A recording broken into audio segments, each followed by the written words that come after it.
পুঁই শাক রান্না করেছি মিষ্টি কুমড়া দিয়ে ভাজি। আজকে পুঁই শাক রান্না করব। এখানে এক ফালি কাঁচা মিষ্টি কুমড়া নিয়েছি আর নিয়েছি টাটকা পুঁই শাক।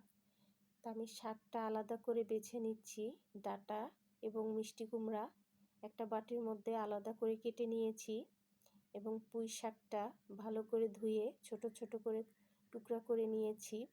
এবারে আমি পুঁই শাকের ডাঁটা এবং মিষ্টি কুমড়া একসঙ্গে কড়াইয়ের মধ্যে দিয়ে দিচ্ছি সামান্য পরিমাণে হলুদের গুঁড়ো আর দিচ্ছি স্বাদ মতো লবণ। এবারে ভালো করে নেড়ে দিব। আমি আলাদা করে নিয়েছি ডাঁটা এবং মিষ্টি কুমড়াটা যাতে সিদ্ধটা ভালো হয়। একসঙ্গে শাক এবং ডাঁটা দিলে পরে শাকটা আগে সিদ্ধ হয়ে যাবে, ডাঁটাটা সিদ্ধ হবে না। আর শাক বেশিক্ষণ রান্না করলে শাকের কালারটা সুন্দর থাকে না, কালচে হয়ে যায়। আর বেশি সময় নিয়ে শাক রান্না করতে হয় না। তো সেজন্য আমি পুঁই শাকের ডাঁটা আগে দিয়েছি। ডাঁটা যখন একটু সিদ্ধ হয়ে যাবে তখন শাক আমি দিয়ে দিব। এর মধ্যে শাক দিয়ে নেড়ে দিব। এবার ঢেকে দিব। কিছুক্ষণ পরে ঢাকনা খুলে আবারও নেড়ে দিচ্ছি। আর আমরা জানি পুঁই শাক এবং মিষ্টি কুমড়া দুটোটাই বেশ সুস্বাদু এবং পুষ্টি গুণ সমৃদ্ধ। তো এটা যদি আপনি বাচ্চাদের খাওয়াতে পারেন বেশ ভালো। ঢেকে দিচ্ছি আবারও সিদ্ধ হওয়ার জন্য। কিছুক্ষণ পরে ঢাকনা খুলে আবারও নেড়ে দিচ্ছি। শাক এবং শাকের ডাঁটা যখন সিদ্ধ হয়ে যাবে তখন নামিয়ে নিব। তো সিদ্ধ হয়ে গিয়েছে, নামিয়ে নিচ্ছি।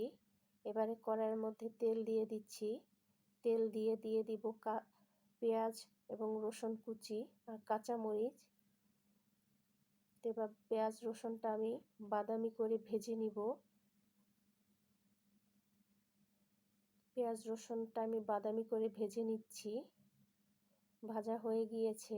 এবারে সিদ্ধ করে রাখা শাক এবং মিষ্টি কুমড়া আমি দিয়ে দিচ্ছি এর মধ্যে ঢেলে দিয়ে ভালো করে নেড়ে দিব। আর আমি যেভাবে রান্না করছি এভাবে যদি রান্না করেন দেখেন কালারটা কিন্তু কোনো পরিবর্তন হয়নি, সুন্দর রয়ে গিয়েছে সবুজ সবুজ। তো এভাবে যদি রান্না করেন কালারটা ঠিকঠাক থাকবে। তো পানিটা কমা পর্যন্ত আমি রান্নাটা করব। আর এভাবে শাক ভাজি করলে খেতেও ভালো লাগে।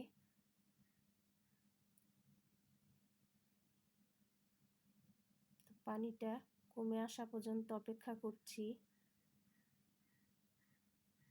একটু নেড়ে দিব যাতে নিচে লেগে না যায়। পানিটা কমে এসেছে, এবার নামিয়ে নিচ্ছি। রান্না হয়ে গেল পুঁই শাক মিষ্টি কুমড়া ভাজি। কেমন লাগলো রেসিপিটি অবশ্যই জানাবেন।